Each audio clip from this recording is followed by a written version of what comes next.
प्रेम sir, क्योंकि बिहार की बात है इसलिए मैं आपसे शुरू कर लेता हूं।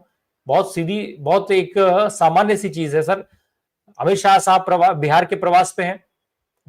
मुख्यमंत्री को लेकर के शर्त रखने की बात सामने आ रही थी नीतीश कुमार की तरफ से कि प्रेस कॉन्फ्रेंस करिए, नीतीश कुमार को अनाउंस करिए कि वो मुख्यमंत्री हो जाएंगे, लेकिन हम अभी भी अनाउंस नहीं हुआ और कहा यह जा रहा है कि पोस्ट इलेक्शन आफ्टर रिजल्ट ये तय होगा कि कौन मुख्यमंत्री बनेगा। क्या मान लिया जाए कि नीतीश का ये आखिरी चुनाव है और नीतीश कुमार चाहे एनडीए सत्ता में आए या ना आए, इसके बाद नीतीश कुमार बिहार में अप्रासंगिक हो जाएंगे? प्रेम सर। देखिए राम जी, बात क्या है कि नीतीश कुमार को अप्रासंगिक बनाने की कोशिशें तो हमेशा से होती रही है, लेकिन पोजीशनिंग ऐसी है कि वो अप्रासंगिक हुए नहीं।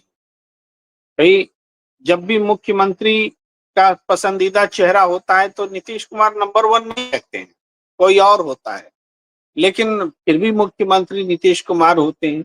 तो ये राजनीतिक परिस्थिति होती है।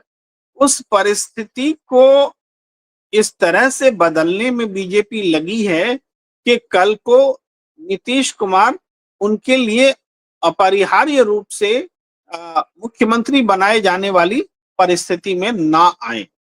ऐसा कैसे हो सकता है, इस चीज को थोड़ा समझेंगे तो आप देखेंगे कि बीजेपी ने चिराग पासवान के साथ में मोटे तौर पर 29 और 101 130 सीटों पर तो अपने उम्मीदवार खड़े कर दिए।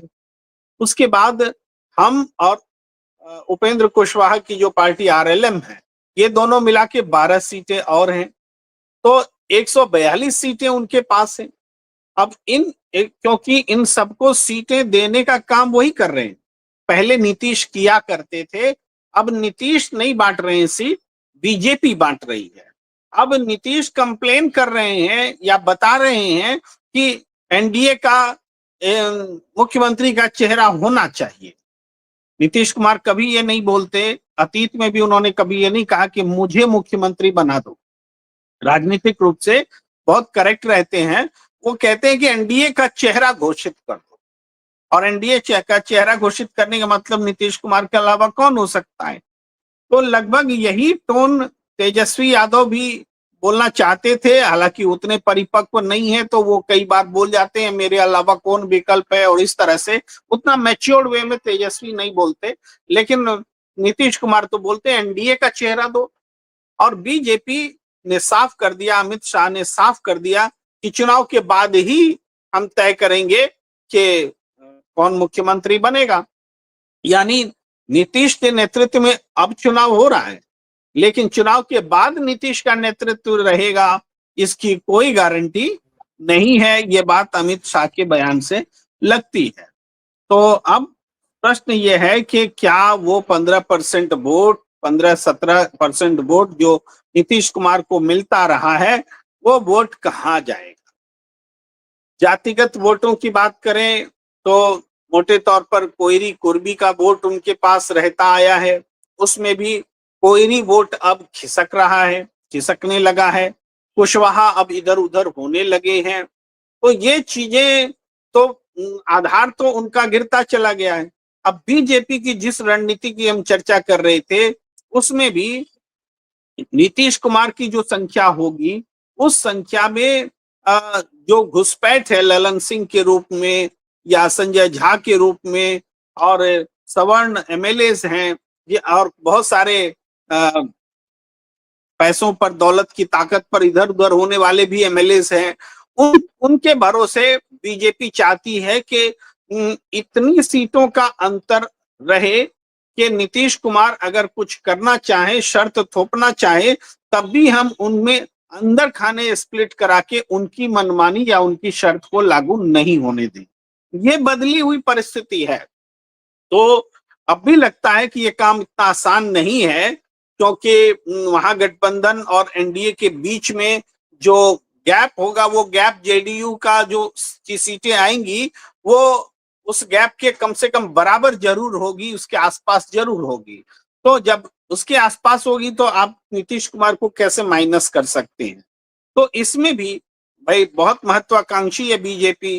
बीजेपी कांग्रेस में भी शिकार कर सकती है, बीजेपी वीआईपी का भी शिकार कर सकती है, बीजेपी जेडीयू को भी तोड़ सकती है। तो इस हिसाब से वो मैजिक फिगर के आसपास अपने आप को स्ट्रांगली पहुंचा रही है चिराग पासवान और दूसरे कुनबे के जरिए। तो एक बिसात बिछ गई है कि कैसे नीतीश कुमार को अप्रासंगिक किया जाए, लेकिन इस चुनाव में मुझे नहीं लगता कि ये इस गोल को बीजेपी हासिल कर पाएगी। प्रेम सर, 6 सीटों पे जो हम जरा महागठबंधन की बात कर रहे हैं, अभी हम भाजपा, एनडीए, नीतीश कुमार सबकी हमने बात कर ली। महागठबंधन की स्थिति भी कुछ बहुत अच्छी नहीं दिख रही है, क्योंकि जिस तरीके से आखिरी मोमेंट तक सीटों का बंटवारा चला, उन सीटों का बंटवारा अभी भी अगर हम माने तो फाइनल नहीं हो पाया, जबकि आज पहले चरण का नॉमिनेशन खत्म हो गया।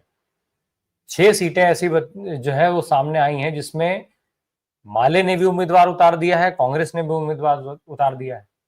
ये खेल कैसे सॉल्व होगा? अब बिहार की जनता का कंफ्यूजन क्या आगे आने वाले चरण में बना नहीं रहेगा कि जब कांग्रेस, आरजेडी और लेफ्ट के पार्टी जो है जब एक दूसरे के आमने सामने खड़ी हो जाएंगी, तो जितना मोमेंटम हासिल हुआ था, क्या वो मोमेंटम रह जाएगा क्या प्रेम सर? देखिए राम प्रकाश जी, ये विमर्श मुझे बहुत अजीबोगरीब लगता है जब लोग कहते हैं कि टिकट के बंटवारे में देरी हो गई। हम तो बहुत लंबे समय से चुनाव देखते रहे हैं। एक ही पार्टी में दो दो लोगों को सिंबल दे दिया जाता है, और जिस दिन लौटाने का होता है, नॉमिनेशन वापस लेने का होता है, उस दिन आखिरी वक्त तक पता नहीं चलता कि कौन वास्तव में लड़ेगा। ये स्थिति हम देखते रहे। लेकिन जब से बीते कुछ समय से बीजेपी की सियासत सेंट्रलाइज्ड तरीके से हुई है, आदेशात्मक तरीके से हुई है, उनके यहाँ चीजें पहले तय हो जा सकती है।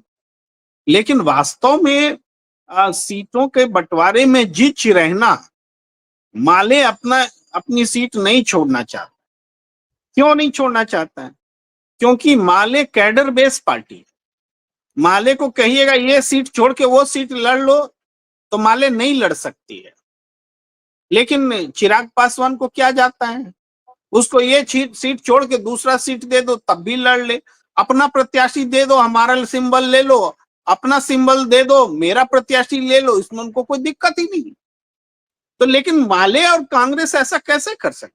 मैंने माले का जानबूझ के रखा, कांग्रेस का उदाहरण इसलिए भी नहीं रखा कि कांग्रेस में भी थोड़ा बहुत ऐसा हो जाता है। लेकिन माले अगर अपनी सीट के लिए जबरदस्त संघर्ष कर रही है कि हमारा भाई बेस है, हम यहां नहीं लड़ेंगे तो कहां लड़ेंगे। सीपीआई अगर बोल रही है कि हम बछवाड़ा में नहीं लड़ेंगे तो कहां लड़ेंगे, मटिहानी नहीं लड़ेंगे तो कहां लड़ेंगे, तो उसका क्या जवाब होगा? जी प्रेम सर, लेकिन चिराग पासवान मौसम विज्ञानी का बेटा है, ये याद रखें। लेकिन प्रेम सर, जहां पे कांग्रेस के सिटिंग सीटें जो हैं, अगर वहां पे माले अपना उम्मीदवार उतार देती है, उनका नॉमिनेशन फाइल हो जाता है, तो उसको क्या माना जाएगा? क्योंकि वो तो सीटें तो ऑलरेडी वहां पे कांग्रेस का भाई सिटिंग अगर एमएलए है, तो वहां कोई मतलब बनता है क्या वास्तव में इसका? देखिए, ऐसी कुछ सीटें होती हैं भाई, सिटिंग सीट का फॉर्मूला तो सबको मानना ही पड़ेगा, मानना चाहिए, फिर भी नहीं तो फिर इसका मतलब नहीं रह जाता है। लेकिन उसके बदले कोई दूसरी सीट माले को नहीं दी जा सकती, ये हम कह रहे हैं। माले नहीं लेगा कोई दूसरी सीट, ये हम कह रहे हैं। सीपीआई दूसरी सीट भी दे तो नहीं लड़ पाएगी, उसको बछवाड़ा ही लड़ना है, उसको मटिहानी लड़ना है, यही एक दो सीटें हैं उसके पास में। तो हम इस बात को कमजोरी नहीं मानते, हम तो देखते हैं कि असर्ट हो रहा है। ये गठबंधन इसके बावजूद भी बना रहता है। 2-3 सीटों पर नहीं भी गठबंधन हुआ तो क्या हो गया? तब भी अगर सैद्धांतिक गठबंधन बना हुआ है तो सैद्धांतिक गठबंधन से भी बड़ी कोई चीज होती है। अब मान लीजिए पंजाब की सियासत है, कांग्रेस और आम आदमी पार्टी एक दूसरे के खिलाफ खड़ी है, कल को नेशनल इंडिया गठबंधन बनता है तो वो लोग दोनों थोड़े आपस में गठबंधन करके बोलेंगे कि अपोजिशन और सत्ता पक्ष मिलकर चुनाव लड़ेंगे। लड़ना पड़ेगा, इंडिया गठबंधन रहे ना रहे, क्योंकि वहां सत्ता पक्ष और विपक्ष या डेमोक्रेसी की आप जो जरूरत है उसको खत्म नहीं कर सकते। तो महागठबंधन किस लिए है? इंडिया गठबंधन बिहार में किस लिए है? इसलिए कि मजबूती से समांतर में एनडीए को मुकाबला दिया जा सके। अगर फर्स्ट सेकंड दोनों ही माले है तो उसमें निश्चित रूप से ये दिक्कत आएगी कि कोई थर्ड वाला जीत ना जाए, या फिर ये भी हो सकता है कि फर्स्ट भी यही हो, सेकंड भी यही हो। तो हम ये कहते हैं ये ऐसा मुद्दा नहीं है कि महागठबंधन टूट जाएगा। ये महागठबंधन तोड़ने की बात तो कोई कर ही नहीं रहा है। क्या माले ने कहा कि हम तोड़ देंगे अगर ऐसा नहीं हुआ तो? क्या कांग्रेस ने कहा कि हम तोड़ देंगे ऐसा नहीं हुआ? तोड़ने की बात किसी ने भी नहीं कही। इवन मुकेश सहनी के बारे में लोगों ने कहा महागठबंधन से अलग हुए, टूटा, लेकिन उन्होंने अपनी जुबान से कभी एक बार भी ये बात नहीं कही। जबकि इधर उपेंद्र कुशवाहा तो कहते नजर आ रहे थे। प्रेम सर, अब तो वो क्विट कर गए। वो तो कह रहे हैं हम चुनाव नहीं लड़ेंगे, और नॉमिनेशन भी उनके भाई ने फाइल कर दिया। वो क्विट करने का कारण उनको राज्यसभा मिल देने का ऑफर हो गया, तो क्विट करने का क्या है? वो भी एमएलए क्यों बनेंगे? वो राज्यसभा में जाएंगे, वो एमएलसी बनेंगे, उनको तो ऑफर दे दिया गया ना। तो ये क्विट उन्होंने नहीं किया, उन्होंने सहूलियत वाली सियासत को चुना, उन्होंने संघर्ष का मैदान छोड़ दिया। वो लड़ते तो शायद महागठबंधन को ज्यादा फायदा होता, क्योंकि चुनाव लड़ते वीआईपी की सोच, मल्लाह की ताकत, उनकी सियासी गठजोड़ जो है उसका परीक्षण होता है। तो वो ऊपर ऊपर बोलते रहे कि हमारे पास इतना समर्थन उतना समर्थन। मैंने पहले भी कहा है कि महागठबंधन की सबसे कमजोर कड़ी वीआईपी का जो वोट बैंक है, उस वोट बैंक का नेचुरल झुकाव बीजेपी की तरफ रहा है। वीआईपी एनडीए में जाके 4 सीटें जीत भी लेता है, महागठबंधन में 4 सीटें जीतना उसके लिए बहुत बड़ा सपना होगा। आप जितनी सीटें चाहे दे दीजिए ना, वो शून्य ही मिलेगा, वो जीतना बहुत मुश्किल है वीआईपी के लिए। ये मैं साफ तौर पर कह रहा हूं। ये डर है मुकेश सहनी का कि वो चुनाव से हट रहे हैं और उनको बना बनाया राज्यसभा और एमएलसी की सीटें दे दी गई है। ये महागठबंधन की सबसे कमजोर कड़ी साबित होगी।